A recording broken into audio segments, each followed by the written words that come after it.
As we talk about the cinema and we talk about art, there's actually something that's really interesting going on in the art world that we wanted to touch base on today that combines art, science, and the economy. And Whoa. it is there's a lot going on, and psychology too. There's a ton of psychology in this as well that I think is absolutely fascinating.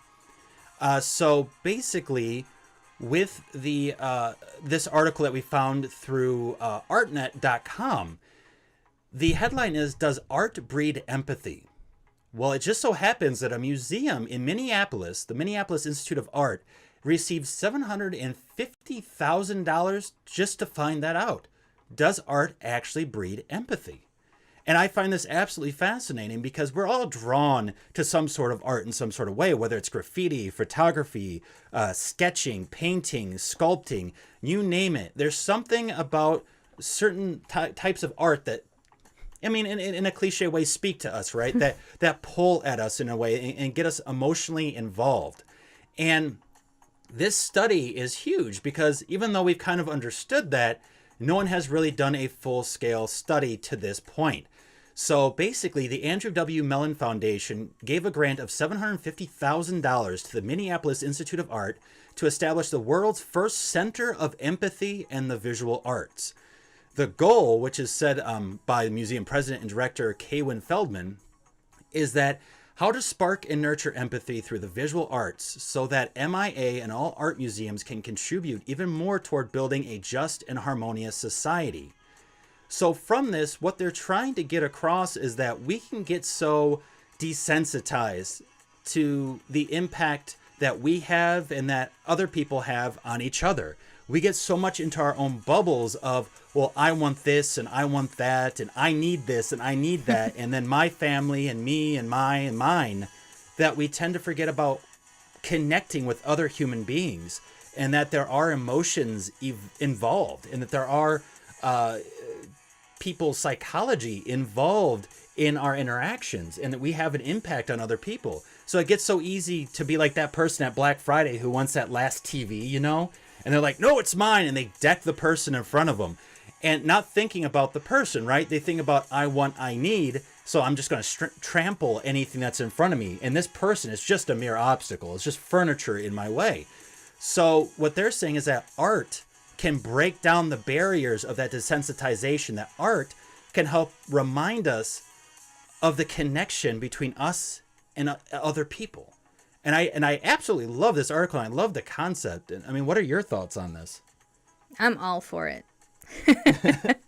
I think it's almost a 180 from everything else that we've been talking about, all the maybe not so great things that are happening in our world. I think it's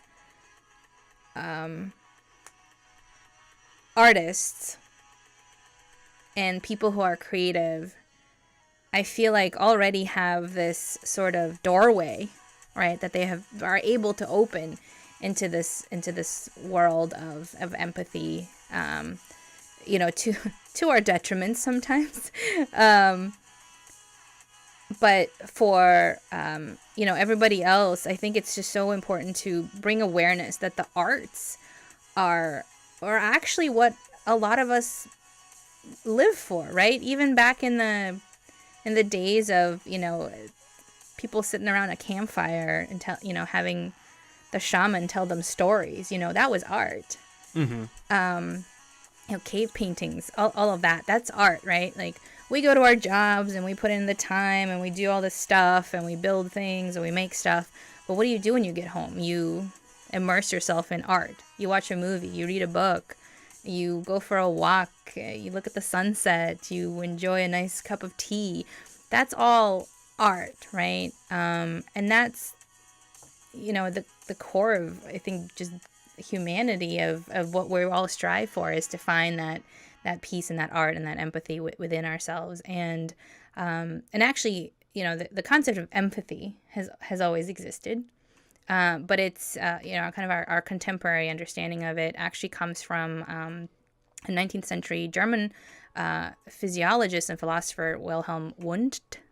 And he coined the German term, which literally translates as feeling into, to describe what happens when a human looks at a work of art and projects emotion onto a physical object.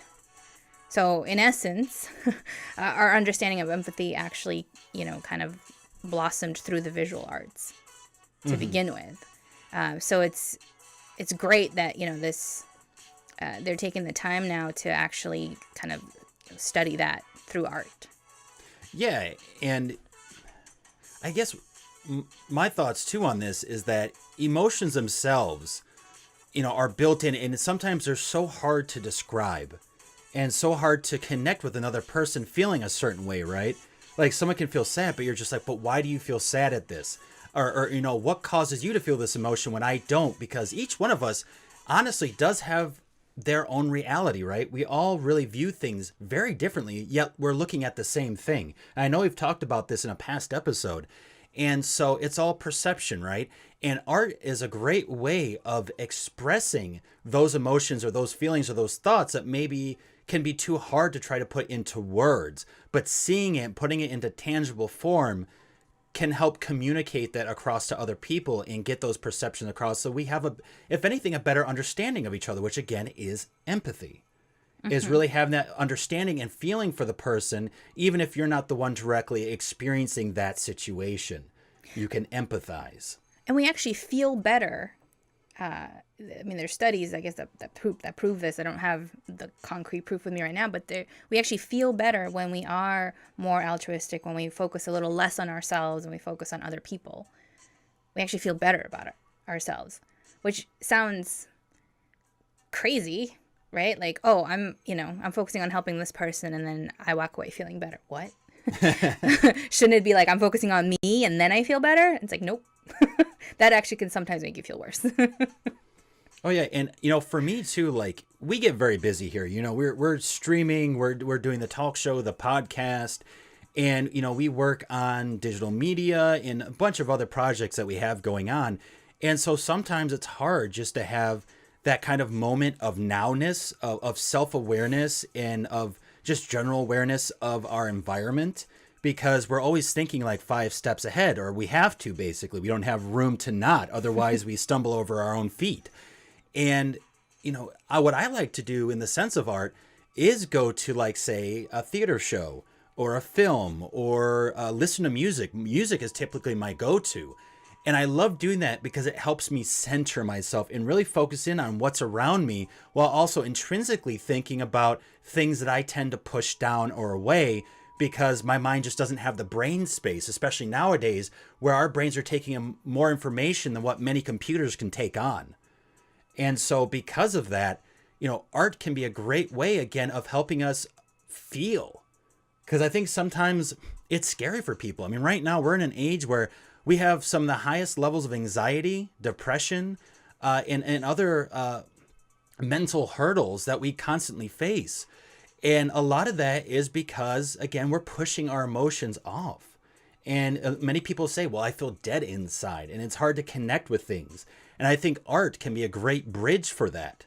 I mean, as someone personally who's been diagnosed with depression, PTSD, as well as anxiety, art does that for me. Art helps me focus and helps me settle my nerves in a way that nothing else really seems to. And it reminds me of other things out there.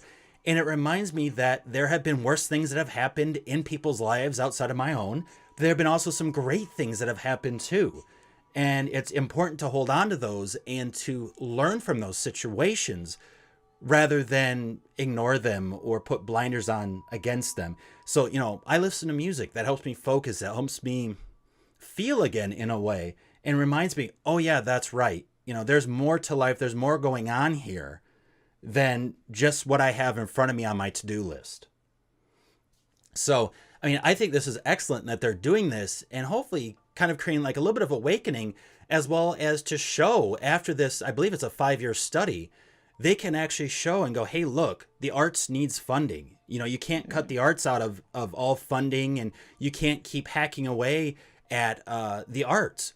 For instance, in Boston, the theater community is being devastated because so many of the theaters where local community theater groups and larger theater companies could perform are disappearing People are buying them out, turning them into condos. Because we need more lofts, people. We need more lofts that we can't afford and we can barely fill. So that way just, 2 people own every single loft. That's what's important, guys. And so we're seeing this cut in the arts drastically. And arts a lot of times puts a mirror to society. And so because of this, we're also getting education out of this. But you cut education, you cut the arts. What do we have to learn from and to feel from and to better understand our surroundings? Because we can't be, again, always focused in on what's on our to-do list. Did I buy milk? Did I turn off the stove? Did I make sure to do this? Did I call Aunt Susie? Did I da-da-da-da-da-da-da-da-da? Sometimes we need to clear that out. This is the way to do it. And so hopefully through the study, they can show the importance and the impact it really does have, especially as we become a global society, which we mentioned this on last week's cast too. We're becoming a global society, but yet we say, oh, well, that earthquake that happened in Mexico or that tsunami that happened over in Thailand, whatever. It didn't happen to me. It didn't happen to my family, so why should I care? But these are other people that we're talking about, other lives. These are people who do things and have been working at a company, let's say, even, if you want to think about it in this way, that impacts your life every day. These people could have been at a factory that made the product that you use every day. If you don't want to look at the life aspect, at least you can look at it from this aspect. It, in some way, because we are so interwoven, it will impact you. No matter what. It impacts trade. It impacts so much more than you realize. So, I don't know. I mean, that's my rant soapbox. And I know you have some great points to throw in here, and there's some points in chat. So if you want to jump in. I was just a quick question. You have an Aunt Susie? I didn't know. When you're spitballing names and you're... Didn't see that on the to-do list. No, we can get to some of the chat comments. Yeah, and hey, thank you for joining us, the Rhino Man. Great to have you in here, man. Great to see you. So Veggie Gamer says, do you feel this article is something you can learn from or that other people can learn from? I'll let you take that on. Well, every article is something that you can learn from, right? That's even if it's a bad article. Yeah, I mean, I think I certainly learned. I didn't know about the whole empathy thing. I didn't know about the philosopher and the physiologist, for example. But it's also just it's cool. You don't actually see a lot of. Well, I don't read a lot of articles in the news about museums. I feel like how do I want to say this?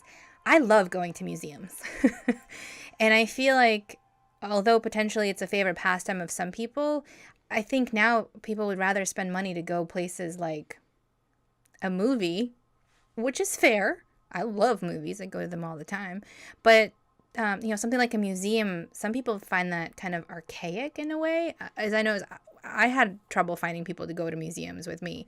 But I love, you're going to a place where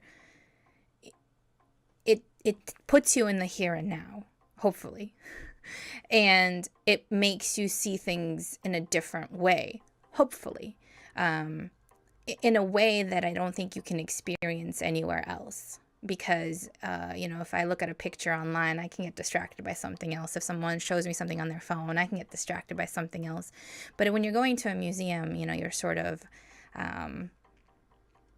you're kind of in that space. You can't just leave. Hopefully you're not distracted by anything else. I don't know. It's a very interesting experience, and I wish more people would go to museums for that very factor.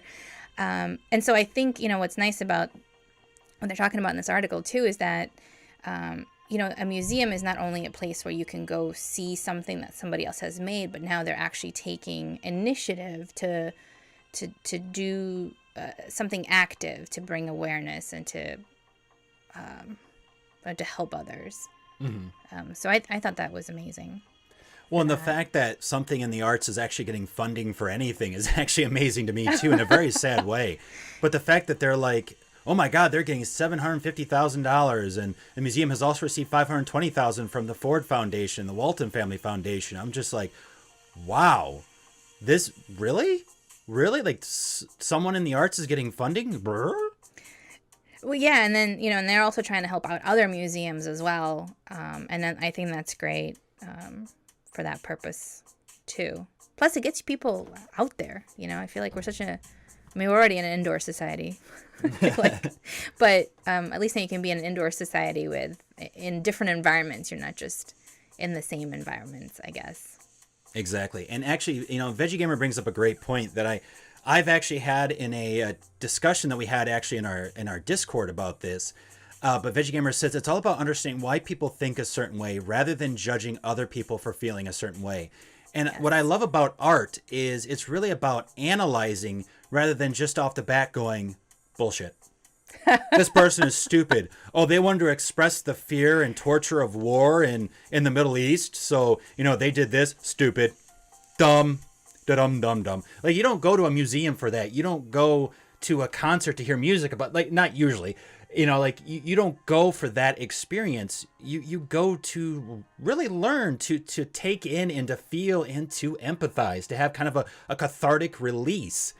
And, I feel like to go off of that statement that we judge people because we're too afraid to embrace our own emotions. And so therefore, anytime someone has the fortitude to show off their emotions, we instantly judge them. We go, oh, they're too feely, or oh, they take that way too seriously, or oh, da da da da da da da. And it's like, okay, but did you look at their perspective? No. Okay, well, does something like this piss you off too or upset you? Well, yeah. But I don't go around talking about it. Well, that's the issue. You as a human being are meant to feel emotions and to display them. That's how we get the arts. That's how we get music. That's how we get dance. That's how we get theater, film. It's to show emotions. If everyone delivered information like this, and I started talking like a machine, gave no real inflection, and had no emotion, we freaking tune out. It's not engaging to us. We connect on an emotional level, whether you want to realize it or not. And this pisses me off. But because people don't understand that, and they don't give the time to understand. And you know what? Don't blame other people because they are brave enough to show emotion. You know what? I mean, if you disagree with it, that's on you. But you know what? By disagreeing with it, you're showing an emotion. So you two are still showing emotions, even though you're basically raging as the fact of someone showing emotions. Think about it. It's a huge irony here. But the arts helps put things on a pedestal and for you to examine.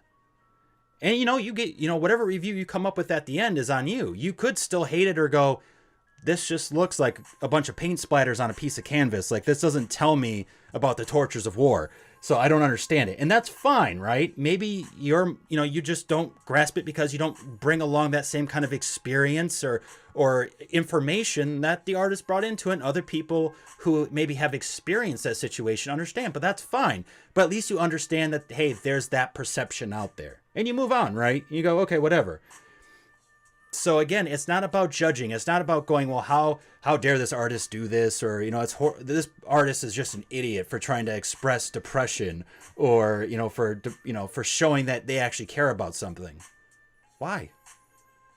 I mean, I still haven't had anyone give me a good reason to why showing emotions can be negative if, depending on the situation, it's properly done.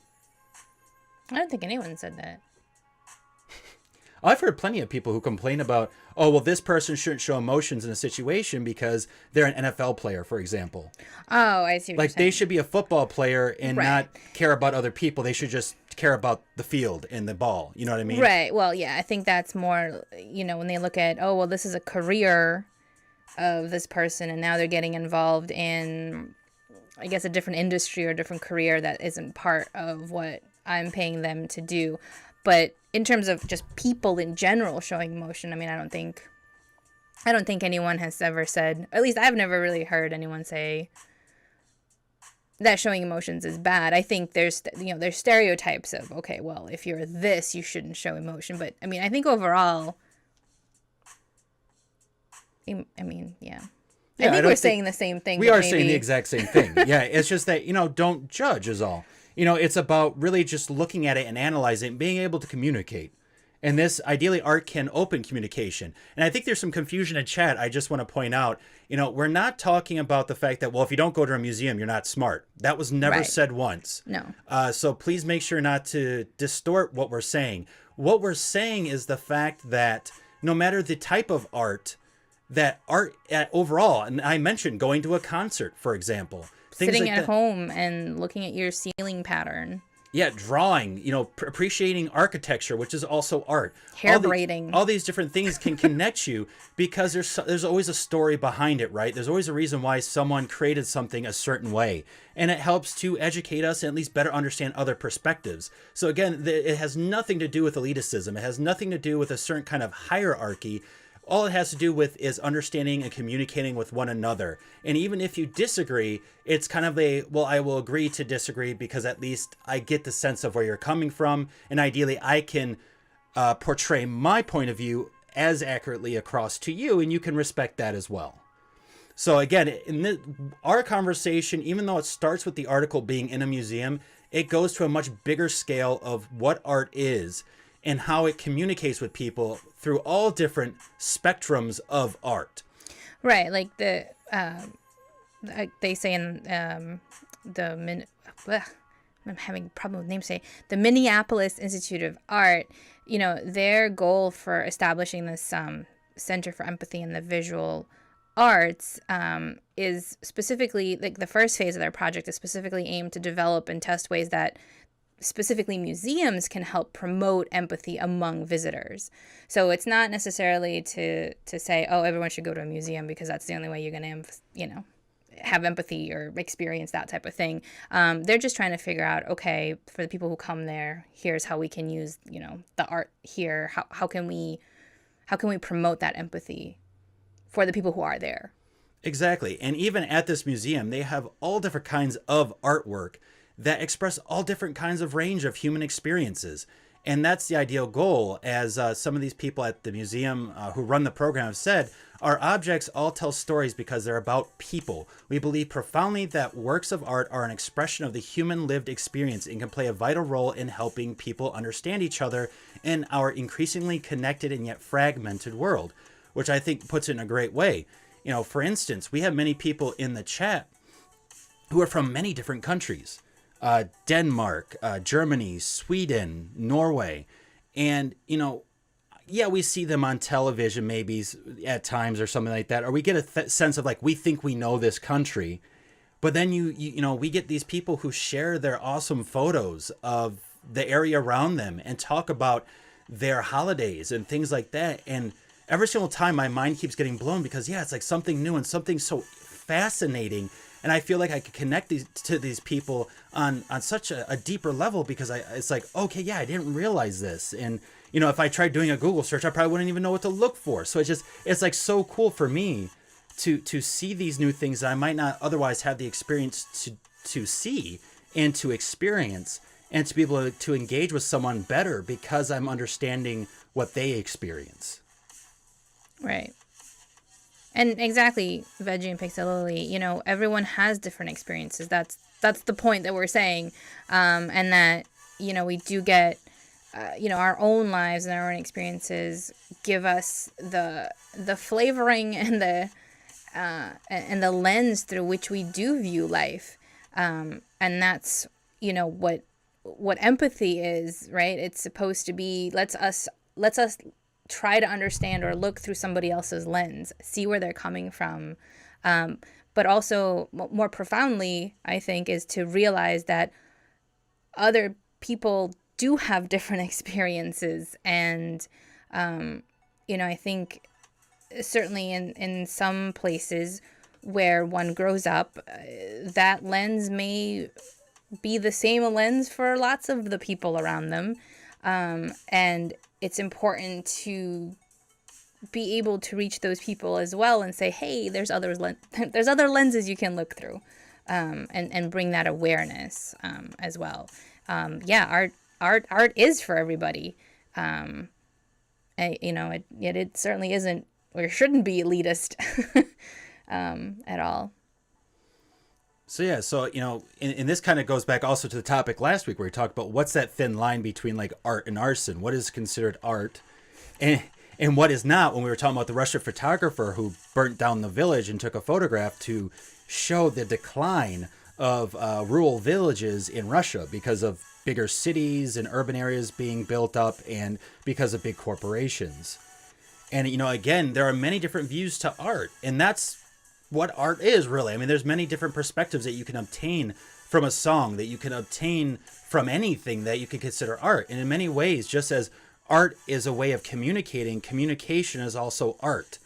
You know, how we talk with one another and how we discuss certain things and what we learn from those discussions. And what words you choose and what language you express yourself. Exactly. So all of it is interconnected into really the overall of what is the human experience. And that's really the key to it. And I think it's great to see that there is support for people trying to help people understand that better and really get the data needed to show that to people who just may not understand that. You know, and when I say that, I mean like the government for more funding, or larger businesses to, you know, make sure that they're not wiping out the arts entirely, you know, taking away, like I said, like I mentioned in Boston, where they're taking away theaters, so that way people have less and less places to perform and rehearse. I mean, it's a really bad situation for many of the actors and people in theater, for example, in Boston because of that. And, you know, many artists in many different districts, no matter the type of art, have been facing this for years anyway, for decades even, based on what was, you know, deemed acceptable by the community. And so it's very hard to express oneself. And, you know, we're always going to face that in some ways. So it's nice to see that we're seeing a little bit of a push toward supporting it now and getting the arts out there and showing the impact it actually has, and hopefully really connecting people and showing that even though digitally we are connected yet fractured, that art can still bring us together and empathize, and we don't lose that sense of empathy and that sense of connection with another human being, no matter how far they are, no matter what language they speak, no matter who they are really as a human being. Thank you for joining us, Veggie, and we definitely appreciate challenging questions. So keep them coming. I know sometimes it's hard to fully understand some comments in chat, whether it's from tone, whether it's just, you know, sometimes people reading through a different kind of lens. But we really appreciate you being here, and bring them on. And Pixie Lily brings up a good point. You know, unless you are in certain countries or museums, movies, stuff like that are just for the upper class, it can be tough to experience that particular type of art. That is very true. And I know that, you know, on our talk show, we do tend to focus more so on the Western culture, you know, America specifically, because that's where we live and that's what we know best, quote unquote. I mean, there's plenty of places in America that I feel like I know nothing about still. But you know, as I mentioned before, I feel like art can be in anything. I mean, and Evan can attest to this. Like, we'll be driving, walking around, and I don't know. I mean, I look up the sky and I'm like, look at this just gorgeous sunset, and Evan looks up and he's like, well, that's pollution. And I'm like, yeah, but it's so beautiful right now. It's like art. Look at these factories spewing up the horrible things, toxins in our air. But you know, art could be in anything. You know, it's in watching a cat sleeping in the sun. It can be everywhere. And you know, I think certainly places like museums or things like movies or even books, you know, something where you sort of have art that's in a way manufactured and curated is exactly that. Then it's just curated, you know, and it's a very it's even a small subsection of something that's even greater. But you know, it is there for the people, and I do know that certainly around here there's actually museums that do have free days and stuff like that, and there's houses that actually have I forget what they're called, but they're basically these standalone little boxes where you have books, and it's like a free library, and people can put books in there and take some out and stuff like that. So there's a lot of ways too that people are trying to make certain aspects of or certain items available to people who may not otherwise have them as accessible, I guess, if that sentence makes sense.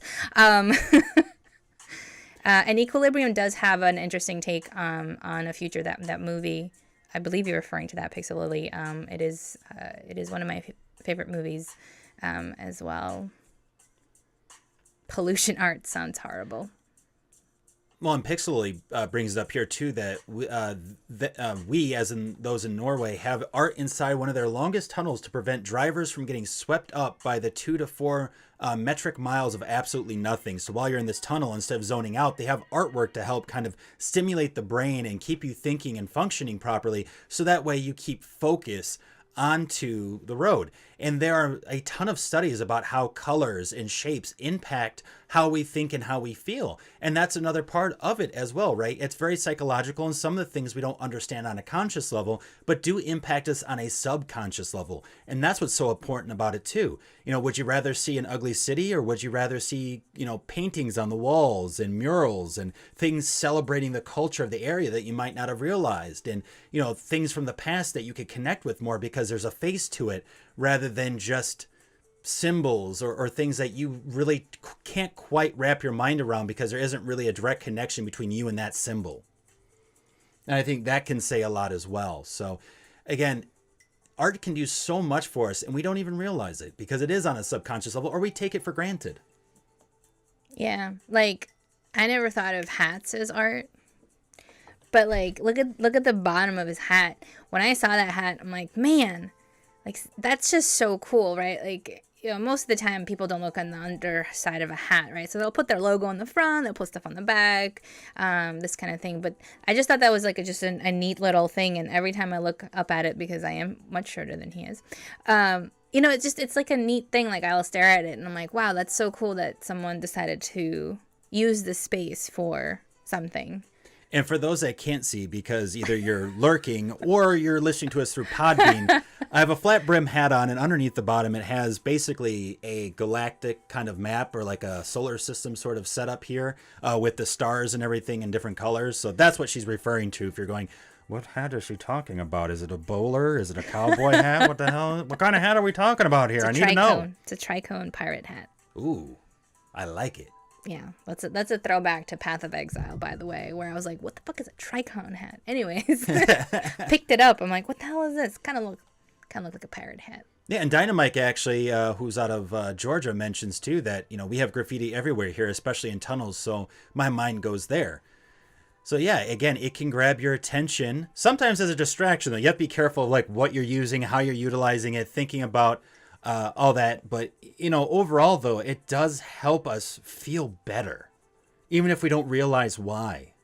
Oh, well, yeah, like, I mean, to go back to the iPhone, that's art, right? Like, that minimalistic kind of look is something that, you know, a lot of new phones have tried to copy over the years. And now the iPhone, of course, is now trying to copy the other phones and all that other stuff. But that's art all of by itself. But anything, right? Anything that you look at. If it invokes a certain kind of emotion or response, can be considered art in a way, right?